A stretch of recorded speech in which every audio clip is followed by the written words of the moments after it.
হরে কৃষ্ণ। আজকে আমাদের আলোচ্য বিষয় তুলসী প্রদক্ষিণ।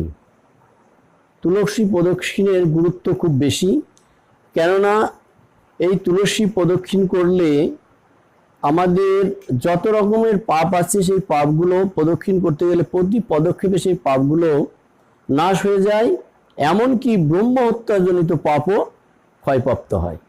যার জন্যে তুলসী প্রদক্ষিণ খুব গুরুত্বপূর্ণ এবং এই প্রদক্ষিণটা কখন এবং কিভাবে করা হয় সেটা আমরা এখন আলোচনা করব। সকালে মঙ্গলারতির পরে এবং সন্ধ্যাবেলায় সন্ধ্যা আরতির আগে তুলসী আরতি করা হয় এবং এই তুলসী আরতি যখন শেষ হয়, তুলসী আরতি শেষ হওয়ার পরেই তুলসী প্রদক্ষিণ করা হয়। তুলসী প্রদক্ষিণ 3 বার অথবা 4 বার প্রদক্ষিণ করা যায় এবং সেই মন্ত্র বলে প্রদক্ষিণ করতে হবে।